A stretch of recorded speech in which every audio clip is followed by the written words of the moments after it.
So hello friends, welcome back to evtravelxp. నేను మీ ఆదిత్య. నేను present అయితే చిక్మంగళూరులో ఉన్నాను, కర్ణాటక అనమాట. ఇక్కడ మీకు ఒక ఇంట్రెస్టింగ్ సోలార్ పవర్ ప్లాంట్ నేను ఎక్స్ప్లెయిన్ చేయబోతున్నాను. ఇక్కడ మనతో పాటు ఇంకొక గెస్ట్ కూడా ఉన్నారు. ఇప్పుడే యూట్యూబ్లోకి వచ్చి ఇప్పుడు సక్సెస్ అవుతున్నాడు.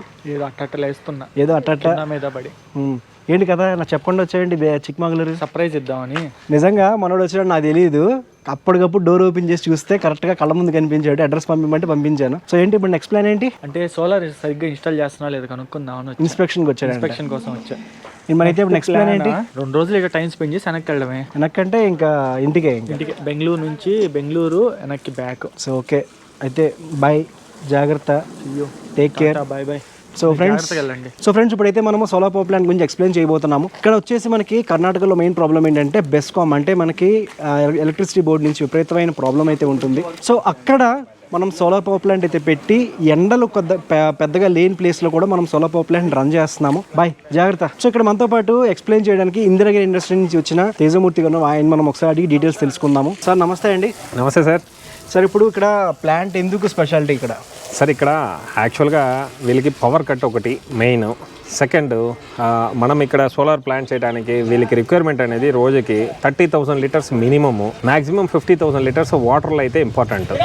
ప్లస్ ఇది కాకుండా 40 units to 50 units power requirement. 40 units to 50 units power requirement. ఎందుకంటే ఇది మనం వచ్చింది ఒక టెంపుల్, అంటే టెంపుల్ హౌస్, ఈ యొక్క మెడిసిన్ అంటే ఆయుర్వేద హాస్పిటల్, మల్టీ అనమాట. ఎక్కడెక్కడ నుంచో ఇక్కడ విజిటర్స్ వస్తూనే ఉంటారు. ఇక్కడ ఆల్రెడీ వీళ్ళు ఒక 30 మెంబర్స్ ప్లస్నే ఉంటారు. అంటే ఇంతవరకు అయితే 3 కంప్రెషర్ మోటార్, హెవీ మోటార్స్ వాడేవాళ్ళు. సో తర్వాత పవర్కి అయితే వీళ్ళు జనరేటర్సే డిపెండ్ అవుతారు. ఎందుకంటే పవర్ కట్ అయినప్పుడల్లా జనరేటర్సే వాడాలి. సో రోజుకి అది 12 to 15 లీటర్స్ మీకు చూపిస్తా. అందరింటి పైన ఇంటి ముందర వాటర్ ట్యాంక్ ఉంటుంది, ఇక్కడ డీజిల్ ట్యాంక్ పెట్టుకుంటారు వీళ్ళు. 500 లీటర్ కెపాసిటీ.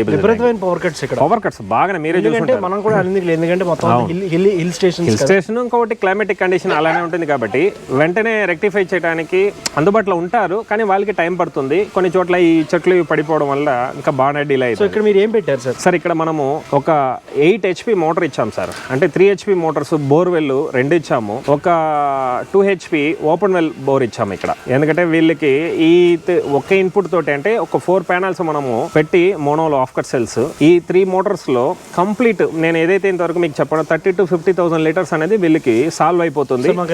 చూపిస్తాను సార్, చూపిస్తాను. ఇప్పుడు మళ్ళీ ప్యానల్ పైన పెట్టాము.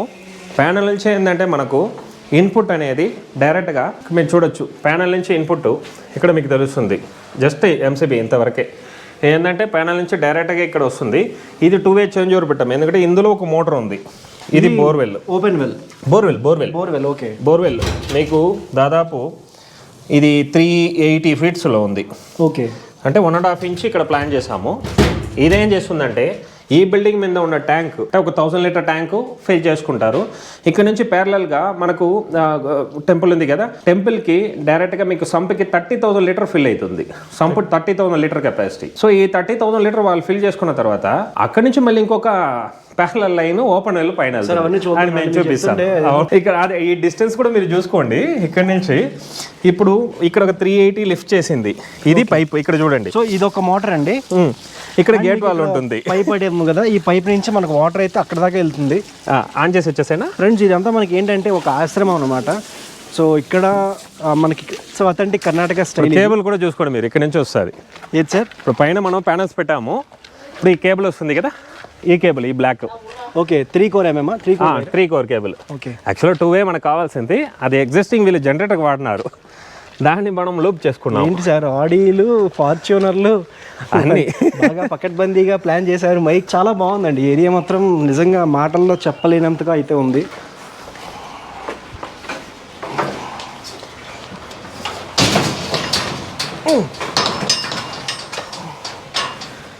మళ్ళీ ఫస్ట్ నుంచి తీద్దాం. సో ఫ్రెండ్స్, అక్కడ మీకు బిల్డింగ్ కనిపిస్తుంది కదా, ఆ బిల్డింగ్ మీద మనకి 4 ప్యానల్స్ అయితే ఉన్నాయన్నమాట. 4 ప్యానల్స్ నుంచి 3 కోర్ వైర్ అయితే వచ్చింది. ఆ వైర్ వచ్చి ఇక్కడికి వచ్చింది. ఇక్కడ వీళ్ళు జనరేటర్ వైర్ టోటల్గా పీకి పక్కన పడేశారు, జనరేటర్ వైర్ ఇది.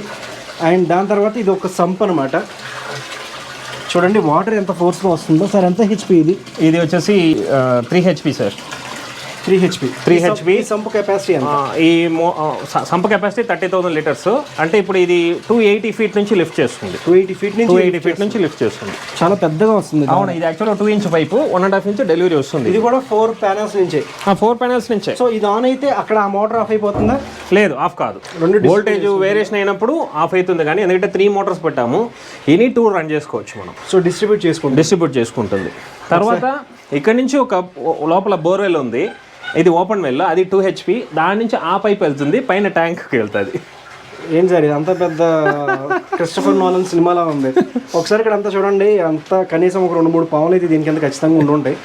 అంటే మీకు ఇలా పక్కన పడి సార్ జనరేటర్లే ఎక్కువ ఉంటాయి, చాలా ఎక్కువ ఉంటాయి. కార్కి ఇది చూడండి, కంప్రెషర్స్, ఆ యూనిట్స్. అంటే పెద్ద విషయం ఏం కాదు. వీళ్ళకి ఆడి A6 కార్నే పక్కన పడేశారు. ఆడి A6 కార్ ఉంది, వీళ్ళకి JCBలు ఉన్నాయి, అన్ని రోడ్ రోలర్స్. సో వీళ్ళు ఏంటంటే గవర్నమెంట్ పైన మ్యాక్సిమం డిపెండెన్స్ లేకుండా సొంతంగా వీళ్ళు కావాలనుకుని JCBలు కొంటారు, అండ్ ఇంకా రోడ్ రోలర్స్ కొంటారు. వీళ్ళకి రోడ్స్ చేసుకుంటారు. మొత్తం అంతా ఒక సెపరేట్ అనమాట. సో ఫ్రెండ్స్, ఇది చూడండి, మనకైతే వాటర్ ట్యాంక్ అనుకుంటున్నారా? వాటర్ ట్యాంక్ కాదండి, ఇది డీజిల్ ట్యాంక్. ఇక్కడ పవర్ కట్స్ ఎక్కువ ఉంటాయి కదా, సో ఆ పవర్ కట్స్ని ఓవర్కమ్ చేసేందుకు ఇక్కడ ఒక 500 liters డీజిల్ ట్యాంక్ అయితే ఉంటుంది. దాని ద్వారా వాళ్ళు జనరేటర్స్ అయితే రన్ చేసుకుంటూ ఉంటారు. డైలీ ఒక 10 to 15 liters డీజిల్ అయితే వీళ్ళు వాడుతూ ఉంటారు.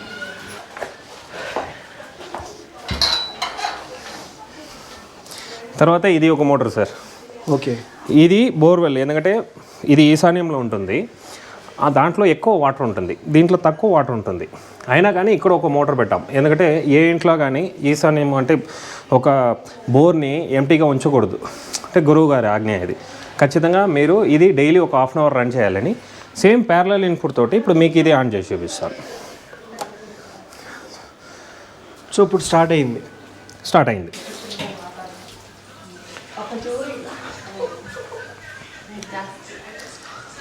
తర్వాత ఇదేంటంటే సేమ్ దాంట్లో ఇది 3rd మోటార్, అంటే ఓపెన్ వెల్. మీకు 2 HP పెట్టాము.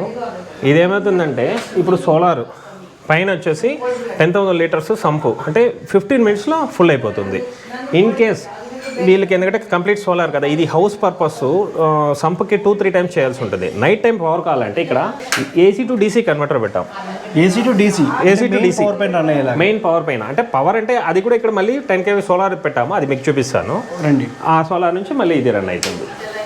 ఇక్కడ చూడొచ్చు, ఇది మీకు 10 kV 3 phase హైబ్రిడ్ సిస్టమ్. అంటే మనం పవర్ వాడుకోవచ్చు, గవర్నమెంట్కి కూడా ఇవ్వచ్చు ఎక్సెస్ పవర్ని. కాకపోతే ఇక్కడ గవర్నమెంట్కి ఇవ్వాలి అనుకోలేదు, ఎందుకంటే వీళ్ళకి సరిపోతుంది, ఆ డిస్టర్బెన్స్ ఉంది కాబట్టి మనల్ని పిలిచారు. ఇది మీరు ఇక్కడ చూసుకోవచ్చు. ఇప్పుడు మీరు బయట క్లైమేట్ చూస్తారు, క్లైమేట్ అస్సలు ఇప్పుడు ఎండ లేదు, కాకపోతే మీకు అన్ని మోటార్స్ ఆన్ చేసి చూపించాను. ఇప్పుడు ఇన్పుట్ అంటే 10 kVకి ఇంచుమించు 1500-1600 ఇన్పుట్ ఉంది. ఎందుకంటే ఇప్పుడు లోడ్ చాలా తక్కువ ఉంది. ఇంతవరకు మనకు యూనిట్ పెట్టి 1558 యూనిట్స్ ప్రొడక్షన్ అయింది దీంట్లో. ఈ మీరు ఇక్కడ బ్యాటరీ కండిషన్ కూడా చూపిస్తాను. బ్యాటరీ ఫుల్ సింబల్ చూసుకోవచ్చు. ఆల్రెడీ ఇక్కడ వోల్ట్ కూడా చూడొచ్చు. 10 బ్యాటరీకి 159 volt ఇప్పుడు బ్యాటరీ. ఇంతవరకు 740 యూనిట్స్ బ్యాటరీ స్టోర్ చేసింది, 580 యూనిట్స్ డిశ్చార్జ్ చేసింది. సో ఇది 10 kV ఇన్వర్టర్. దీనిపైన మనకి ఎన్ని ఏసీలు రన్ అవుతాయి సార్? దీంట్లో ఇక్కడ వచ్చేసి 3 ACs, అంటే 2 window 1 split AC, 3 AC run అవుతా ఉంది. తర్వాత వీళ్ళ డొమెస్టిక్ లోడ్ ఏదైతే 3 kV ఉందో ఆ 3 kV కంప్లీట్ దీంతోనే రన్ అవుతా ఉంది. వీళ్ళకి ఎప్పుడన్నా సైక్లోన్స్ ఎక్కువ ఈ మారి వచ్చినప్పుడు మార్నింగ్ 4:30-5కి ఆఫ్ అయిపోతుంది, అప్పుడు చేంజ్ ఓవర్ చేసుకుంటారు. మీరు అన్ని చోట్ల మీటర్ నుంచి ఇన్పుట్ చూసుంటారు, ఇది ఇక్కడ ఇన్వర్టర్ నుంచి మీటర్కి ఇచ్చాము. అలా ఎందుకంటే క్యాల్కులేషన్స్ కోసం, అంటే వీళ్ళు మోటరింగ్ చేయడానికి ఈ కంప్లీట్ ఇన్వర్టర్ నుంచి మీటర్ అవుట్పుట్, మీటర్ నుంచి మీకు డైరెక్ట్గా డిస్ట్రిబ్యూషన్ అవుతుంది. ఓకే, మొత్తం అయితే బయట నుంచి పవర్ టోటల్గా ఆఫ్ చేయాలి, కంప్లీట్ ఆఫ్. అది సపరేట్ లైన్, అసలు మీకు దీనికి సంబంధమే లేదు, ఎందుకంటే మనం దీనికి ఇన్పుట్ ఇవ్వలేదు. మీరు ఇక్కడ చూసుకోవచ్చు, ఆ ఇన్పుట్ పవర్లో మీకు ఆఫ్లో ఉంది, అసలు లైన్ లేదు, MCB ఆఫ్లో ఉంది. ఇదైతే మీకు ఇన్పుట్ లైన్ 3 phase, ఇది ఆఫ్లో ఉంది. మీకు అవుట్పుట్ మనం లోడ్ ఇచ్చినాము, అది DC MCB, అది ప్యానల్ MCB. సో ఇది బ్యాటరీస్ ఏం వాడారు sir? Batteries UTL C10 batteries, ఇది 100 months వారంటీ. సో అక్కడ మీరు UTL వాడడానికి వచ్చిన ప్లస్ ఎందుకు వాడారు UTL? సార్ UTLలో మీకు చెప్పింది ఇది RMPPT టెక్నాలజీ సార్, అడ్వాన్స్. ఇంకొకటి ఇది ఇక్కడ వాడింది zeta model. Zeta introduce south ఇండియాలో ఇప్పుడు ఫస్ట్ మనం ఇన్స్టాల్ చేస్తున్నాం. జీటా అంటే ఏంటి? జీటా అంటే 3 phase ఎక్స్పోర్ట్ ప్లస్ MPPT ఉన్నాయి ఇన్వర్టర్. సో 3 phase ఇన్వర్టర్ అంటున్నారు కదా, 3 phase ఇన్వర్టర్ పైన మీరు బ్యాటరీస్ ఎన్ని వాడారు? సార్ 10 బ్యాటరీస్ వాడాం టోటల్. ఎంత AH? 120 volt 170 AH each battery. 170 AH అంటే ఆల్మోస్ట్ ఒక 2 కిలోవాట్ 2 కిలోవాట్ అవర్ బ్యాటరీస్. అటువంటి మీరు ఇక్కడ ఎన్ని వాడారు? 10 బ్యాటరీస్ వాడాం. 10 బ్యాటరీస్ వాడారు. సో నాకున్న డౌట్ ఏంటంటే ఆ ఇన్వర్టర్ పైన డైరెక్ట్గా మనం సోలార్ వాడుకుని లిఫ్ట్ రన్ అవుతుందా? ఖచ్చితంగా రన్ అవుతుంది, ఎందుకంటే 3 ఫేజ్ కదా అది. ఖచ్చితంగా రన్ అవుతుంది, ఎందుకంటే 3 ఫేజ్లో మీకు ఏ లిఫ్ట్ అయినా 6 kV నుంచే స్టార్ట్ అవుతుంది.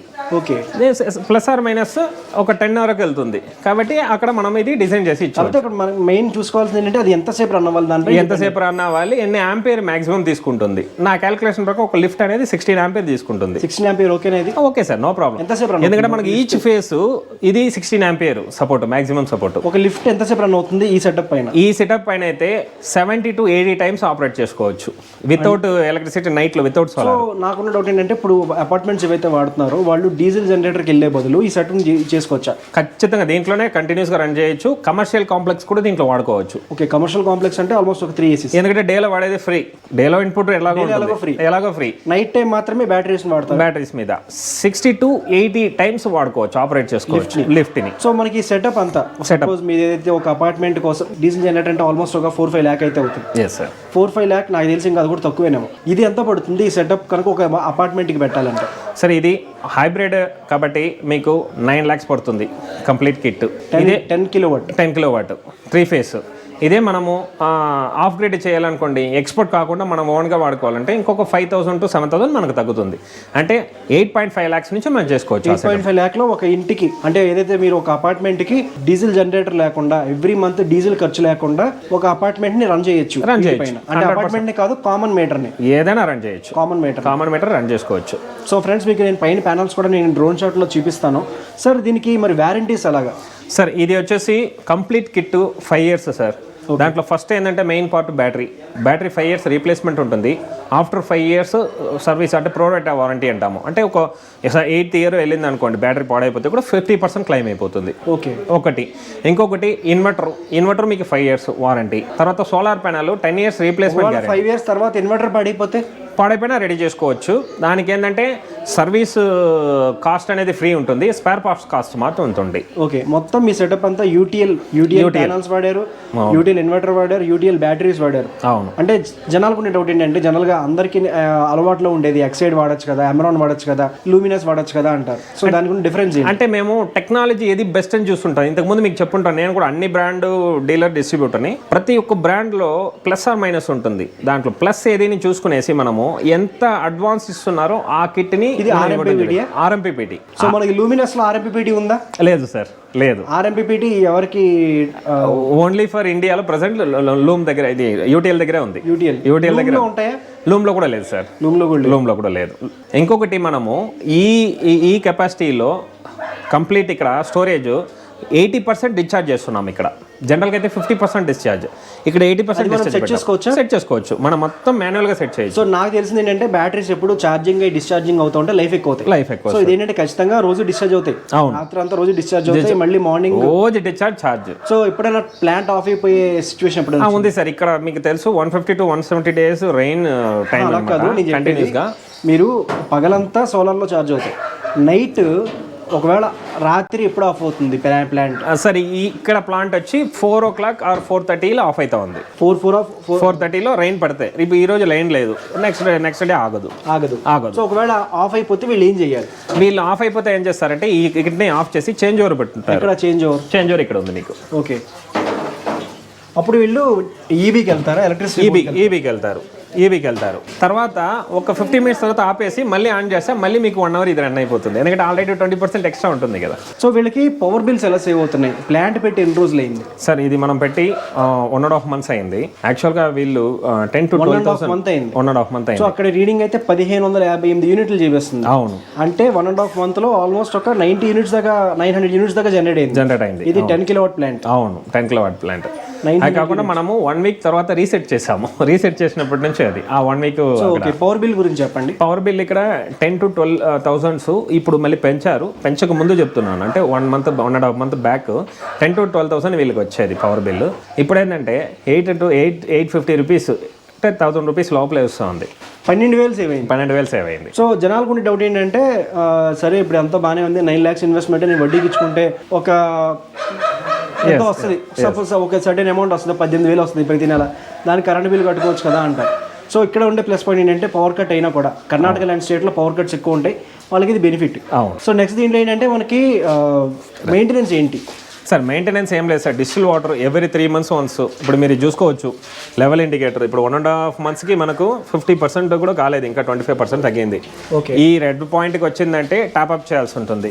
ఓ 20 liters అనుకోండి, 20 బ్యాటరీస్ 10 బ్యాటరీస్ కదా, ఈచ్ 2 liters అంటే 20 liters. అది మనకి ఎవరైనా చేస్తారు, అన్ని పెట్రోల్ బంక్లో అవైలబుల్. ఈ ఒక్కటే ఇక్కడ ప్యానల్ క్లీన్ చేయాల్సిన పని కూడా ఉండదు, ఎందుకంటే ఇక్కడ ఎప్పుడు రైన్ పడుతూనే ఉంటుంది. సో ఆ ప్రాబ్లం ఉండదు, అవసరమైతే అది క్లీన్ చేసుకుంటాం. సో ఫ్రెండ్స్, ఇది చూసారు కదా మీ ప్లాంట్ యొక్క డీటెయిల్స్ అయితే. ఇది ఎవరికి ఉపయోగపడుతుందంటే విల్లాస్ ఉన్న వాళ్ళకి, లేదా ఒక అపార్ట్మెంట్స్లో లిఫ్ట్లు పెట్టుకునే వాళ్ళకి, డీజిల్ జనరేటర్ పెట్టుకునే బదులు ఇదైతే పెట్టుకోవచ్చు. మీకు మెయింటెనెన్స్ పెద్దగా ఏమి ఉండదు, బ్యాటరీస్ అంటే పెద్దగా మెయింటెనెన్స్ ఉంటుంది అనుకుంటారు. సో మెయింటెనెన్స్ మీరు కనుక డైలీ కొంత అమౌంట్ కనుక పక్కన పెట్టుకుంటే కనుక ఒక 6 to 7 years తర్వాత మళ్ళీ మీరు బ్యాటరీ రీప్లేస్ చేసుకోవాల్సి వస్తుంది. డీజిల్ రేట్లు పెరిగేదాంతో పోల్చుకుంటే ఇదైతే బెనిఫిట్ అనమాట. సో వీడియో నచ్చితే కనుక లైక్ అండ్ కామెంట్ చేయండి. evtravelxp ఛానల్కి తప్పకుండా సబ్స్క్రైబ్ అవ్వండి, అండ్ బెల్ నోటిఫికేషన్ క్లిక్ చేయండి. ఎవరికైనా ప్లాన్ కావాలనుకుంటే కనుక స్క్రీన్ పైన డిస్ప్లే అవుతున్న నెంబర్కి అయితే కాల్ చేయండి. Aditya signing off. Thank you, by by.